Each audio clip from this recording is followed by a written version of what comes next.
coming back. Phoenix and Tempe are bringing back red light and speed enforcement cameras.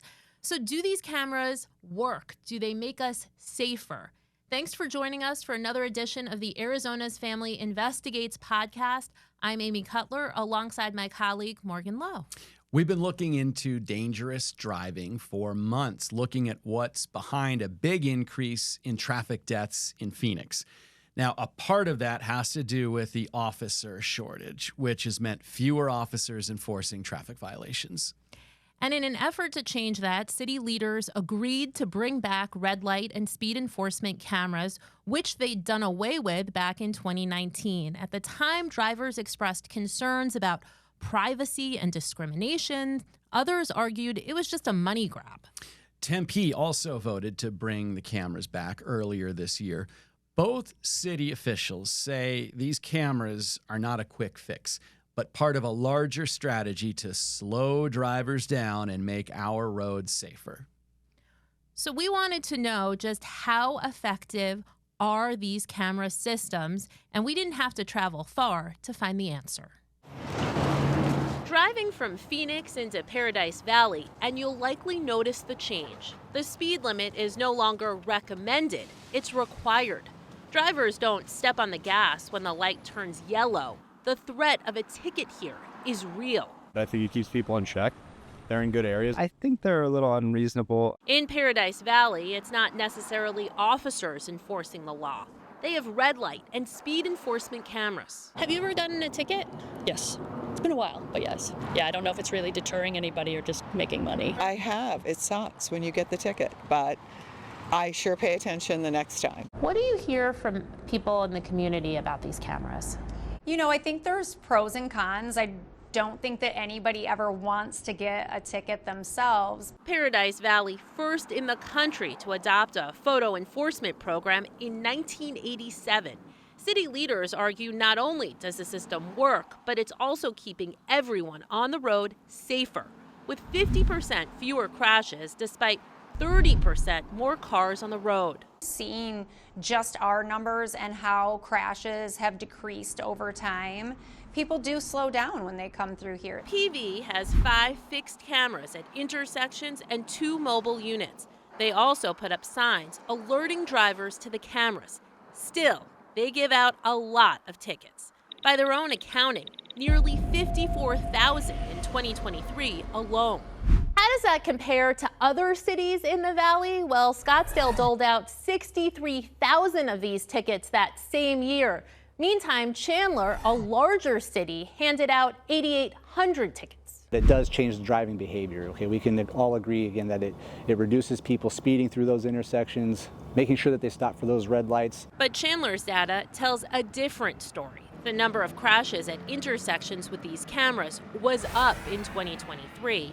Sergeant Ricky Gonzalez says these red light cameras could be creating a new problem, more rear-end crashes. Whenever you see them, you slow down for them.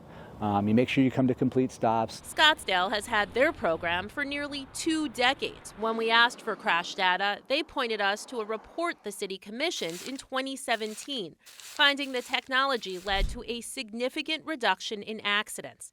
Attorney Ryan Cummings questions those findings. Someone will slam on their brakes and then they'll just speed right back up. He's been helping drivers fight these tickets for more than a decade. We don't have enough officers to pay to get these speeding tickets, so let's just put up these cameras and generate money. Arizona's Family Investigates wanted to know how much money these cities and towns are making. Chandler received just over $2.8 million. Scottsdale and PV about $3.1 million. There isn't that much money that comes back. A lot of the money goes right back into the system. Consider the typical $250 speeding ticket in PV. By Arizona law, 40% of that goes to the state, another 30% to cover the cost of running the program. Tell that to drivers. What's the cost of safety?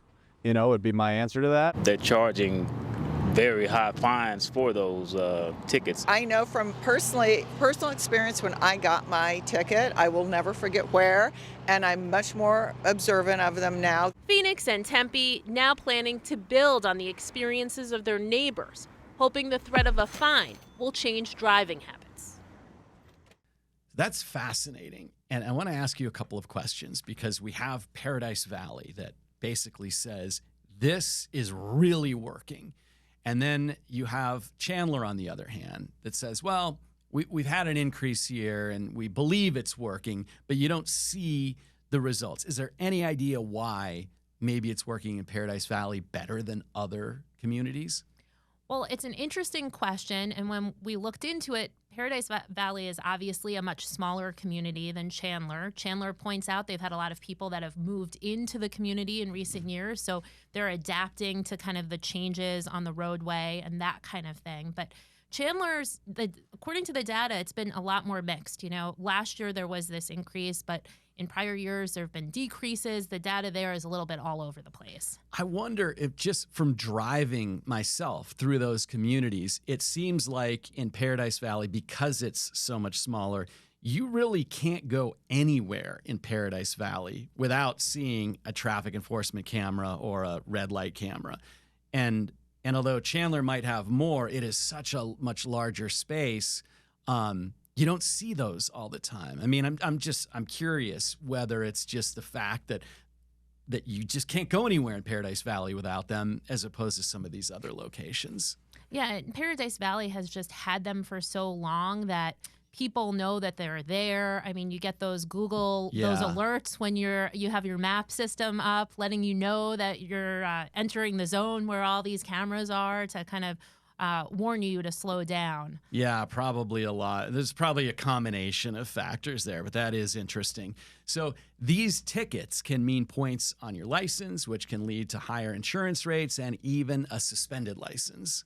Exactly right. And that's why attorneys that we spoke with say it is important to act when you get one of these tickets, and you can take a defensive driving class that will get some of these points off of your license. But if you get several of these tickets, you can end up with a suspended license. Yeah, so what did drivers think about this? So that was really interesting. There was such a mix of opinions on this.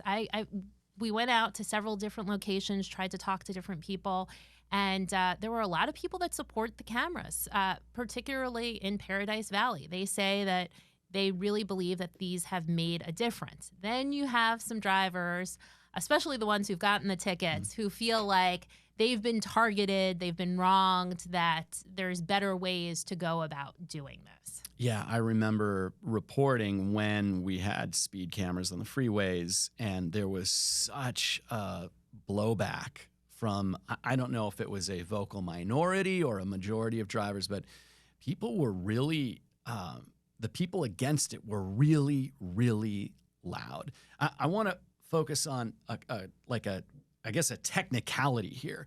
You get one of these, it's either a citation or a notice of violation. What's the difference? Yeah, so the difference there is the citation is when the registered owner of the car is the one caught on camera who gets the ticket. But the notice of violation is when it's not the registered owner of the car that's caught on camera. So the notice of violation will still go to the registered owner of the car. They're hoping that you will identify who the driver is so that they can collect that $250 ticket. And here's the question that I think anybody has who has run into one of these or gotten a ticket. Is it worth fighting this if you don't believe you were the driver, or more realistically, if you don't think that the authorities could prove you're the driver? So this is where the attorney that I spoke with said, if you have one or two of these tickets, you should just go ahead, take the defensive driving class, pay the ticket. If you have multiple tickets, that's when it's worth fighting, because those points add up. You can end up with a suspended license. Your insurance rates can go up.